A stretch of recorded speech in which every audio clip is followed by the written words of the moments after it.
प्रवीण सिंह एरन के बाद उनकी पत्नी सुप्रिया ने भी कराया नामांकन।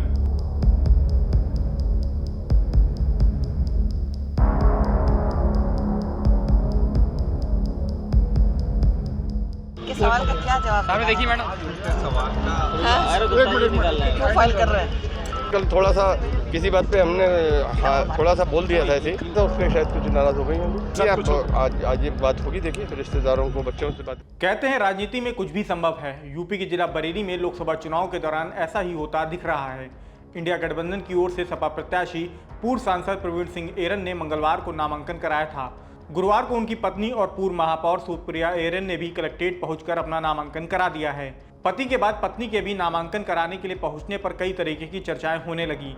हालांकि नामांकन कराने के बाद मीडिया से बातचीत करते हुए सुप्रिया एरन ने खुद ही सभी चर्चाओं को शांत कर दिया और खुद के बतौर निर्दलीय प्रत्याशी नामांकन कराने के पीछे का कारण भी बता दिया। आइए आपको दिखाते हैं कि उन्होंने प्रवीण सिंह एरन के नामांकन कराने के बावजूद खुद भी नामांकन कराने को लेकर क्या जानकारी दी। तो क्या आप निर्दलीय लड़ रही हैं? ये तो बहुत ही हंसने वाली बात हो गई। मैं इसलिए फाइल कर रही हूँ ताकि जैसा कि मोस्ट पॉसिबिलिटी हो जाती है चुनाव में कि कोई RNG के पर्चे में कुछ इधर उधर कुछ गड़बड़ हो जाए, कुछ इस तरह की भगवान ना करे कुछ इस तरह की स्थिति पैदा हो जाए, तो ऐसे में मैं अपने कैंडिडेचर मेरा रहेगा तो हम, क्योंकि चुनाव तो हमारा ही है, आप जानते ही हैं कि सीधी फाइट भाजपा से है, तो हम रहना चाहते हैं फाइट में। ऐसी परिस्थितियों को प्रीएम्प्ट करते हुए, जिसे कहते हैं ना, पहले से उसके बारे में सचेत होते हुए मैं फाइल कर रही हूँ। और ये तो अंडरस्टूड है कि मैं विड्रॉ करूँगी। कांग्रेस से करा या सपा से करा? जी निर्दलीय करा है। कांग्रेस का तो कैंडिडेट है ही नहीं, हम लोग सब साथ हैं, और सपा के तो कैंडिडेट एरन साहब हैं ही, तो हम तो निर्दलीय फाइल कर रहे हैं। आपको पता ही है, सब जानते हैं, आप पत्रकार इतने एक्सपीरियंस हैं कि ये एक एहतियात के तौर पर फाइल किया जाता है। उधर प्रवीण सिंह एरन ने भी गुरुवार को कलेक्ट्रेट पहुंचकर नामांकन पत्र का दूसरा सेट दाखिल किया है। वह मंगलवार को पहले ही एक सेट नामांकन जमा करा चुके थे। उस दिन बाद में समर्थकों के साथ दोबारा कलेक्ट्रेट पहुंचकर उन्हें दूसरा सेट दाखिल करना था, लेकिन लेट होने की वजह से नामांकन पत्र दाखिल नहीं हो पाया था, जिसे उन्होंने गुरुवार को पहुंचकर दाखिल कराया। आइए आपको दिखाते हैं कि इस दौरान उन्होंने मीडिया से बातचीत करते हुए क्या जानकारी दी। आपकी धर्मपत्नी जी ने नॉमिनेशन फाइल किया, क्यों किया है? अब देखिए, समझना पड़ेगा। कल थोड़ा सा किसी बात पे हमने थोड़ा सा बोल दिया था ऐसे, मतलब स्पष्टीकरण दिया था, उस पर शायद कुछ नाराज हो गई होंगी। क्या ये किसी तरीके की संभावना लग रही है कि नामांकन पत्र के साथ कुछ? आज ये बात होगी, देखिए रिश्तेदारों को, बच्चों से बात। प्रिकॉशनरी नहीं है ये? प्रिकॉशनरी भी हो सकता है, मतलब प्रिकॉशनरी भी हो सकता है, मतलब अभी देखते हैं। आपने पूर्व सांसद संतोष गंगवार जी के बारे में जनसभा में एक अपना किया था, आपने कहा था कि कुछ वो भी आपके नहीं बोले। कौन सी जनसभा में? सोशल मीडिया पे वीडियो वायरल, आपका वीडियो वायरल हो रहा है। ये वर्जन काफी ज्यादा वायरल हो रहा है। क्या कि भगवत जी साथ हैं? ऐसा है, वो तो होली मिलन में हमने दोनों प्रत्याशी थे, दोनों प्रत्याशी आप देख लीजिए उसमें। तो तब मैंने ये कहा था कि इतना वट वृक्ष की तरह इनकी छाया दोनों ही प्रत्याशियों पर हो सकती है, ये बात हुई थी। तो अगर दोनों पे होगी तो उसमें तो मैं भी शामिल हूँ। वट वृक्ष जो है, छाया से मतलब ये है जैसे कि पुराने राजनीतिक हैं, और हमारा उनका तो 83 से 83 से साथ ही साथ शुरू हुआ राजनीतिक घटनाक्रम। राजनीतिक घटनाक्रम हमने भी पहली बार MLA बने और माननीय संतोष जी भी पहली बार सांसद बने, तो इसलिए मतलब फिर भी, लेकिन उम्र में बड़े भाई हैं, तो मतलब ये है। आप उनका, अच्छा, किस तरीके से ये जो बात कही थी, इसका संदर्भ क्या था, किस तरीके से? संदर्भ होली मिलन मेले में एक अच्छा वातावरण होता है। सभी लोग जानते हैं कि हमारी संस्कार यही हैं कि होली मिलन में कुछ पुराने गिले शिकवे ख़त्म किए जाते हैं।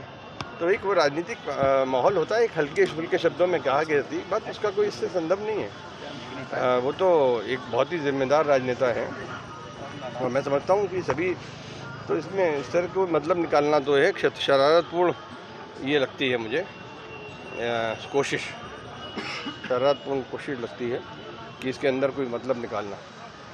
क्योंकि होली मिलन में एक बात कही गई थी कि भाई उनका जो है ये सद्भावना, वो उनकी वरिष्ठ आदमी, तो होली की बात को इसको इस तरह से लेना गलत है। आपने दूसरे सेट का नामांकन दाखिल किया है, क्या आपको या किन मुद्दों पे आप चुनाव लड़ रहे हैं यहाँ पे?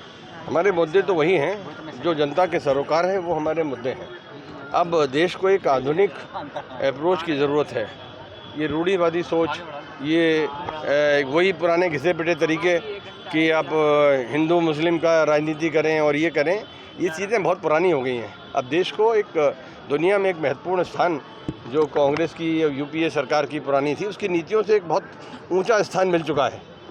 अब उसमें थोड़ा सा ये लोकतंत्र के ऊपर प्रश्न चिन्ह लगा, आपने देखा होगा, तो वो लोकतंत्र के ऊपर अब उसका इस चुनाव में उसका इंतजाम हो जाएगा। जो मोदी जी ने एक लोकतांत्रिक तरीके से जो संस्थाएं हैं उनको काम करने से रोका, ऐसा आरोप है लोगों का, तो उसको देखते हुए अब ये चीज़ें बहाल होंगी तो ये लोकतंत्र रहेगा नहीं रहेगा।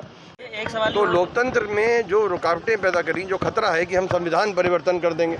अभी एक माननीय सांसद जो हैं वो खुद कह रहे हैं कि अगर हमें स्पष्ट बहुमत मिला और 400 पार हुए हैं तो हम संविधान परिवर्तन कर देंगे। तो ये संविधान तो परिवर्तन करना बिना एक आम राय के, एक बिना जनादेश के, ऐसा जनादेश नहीं, ये तो एक बड़ा टॉपिक है और हम नहीं समझते कि संविधान में कोई बड़ा परिवर्तन या संविधान को पूरा आमूल चूल परिवर्तन करना, उसकी मूल भावना को चोट पहुंचाना ये सही होगा। तो हम इसके खिलाफ पूरी तरह लड़ेंगे और कोई ऐसी संभावना नहीं है कि ये मोदी जी का जो है दूर तक करनी है। मेरे ख्याल से तो झोला पैक करने वाली जो बात मेरे को सूचना मिली है कि मतलब कुछ लोगों ने कहा है, मतलब ये मीडिया के, लेकिन क्योंकि उन्होंने अधिकृत रूप से किसी ने नहीं कहा तो मैं पुष्टि नहीं कर सकता, लेकिन मैंने ऐसा सुना है कुछ लोगों से। हो सकता है कि वो लोग मजाक कर रहे हो कि भाई जो मोदी जी ने झोला पैक करना शुरू कर दिया है। उन्होंने कहा था ना कि मैं झोला पैक करके निकल जाऊंगा, तो मुझे लगता है कि हिमालय में गुफा तैयार है और वो झोला पैक कर रहे हैं। अच्छा, आपसे उन्होंने तमाम पार्टियों पर आरोप ये लगाया है कि उन्होंने अपना जो घोषणा पत्र है वो जारी किया है लेकिन मुसलमानों का कहीं कोई हित नहीं रखा। तो क्या समाजवादी पार्टी ने भी वही किया है, मुसलमानों का हित रखा है, या मुसलमानों के लिए आप क्या स्पेशल कुछ करेंगे? मुसलमानों की अनदेखी हर जगह की जा रही है। देखिए, हमने आपको बताया कि अब ये हमारा जो है, हम इस तरह के प्रश्नों का, काल्पनिक प्रश्नों का कोई सवाल का जवाब देना नहीं चाहते और हम इस तरह के विवाद में पड़ना नहीं चाहते। हम जैसे भी हैं और हमारे दल जैसा भी है, जनता जानती है और जनता दिखा देगी कि समाजवादी पार्टी और इंडिया गठबंधन जो है मूल्यों की लड़ाई लड़ रहा है, संविधान बचाने की लड़ाई लड़ रहा है। और अगर संविधान बचेगा तो देश के हर नागरिक के हित को, जिसमें कि माइनॉरिटीज़ के इंटरेस्ट भी शामिल हैं, ईसाई भी शामिल हैं, भाई सिख भाई भी शामिल हैं, मुस्लिम भाई भी शामिल हैं, बौद्ध भाई भी शामिल हैं, सबके हित शामिल होंगे। तो ये इस तरह के विवाद करना और ये सारी बातें जो हैं कुछ लोग कर रहे होंगे, लेकिन हम उस विवाद में नहीं पड़ना चाहते।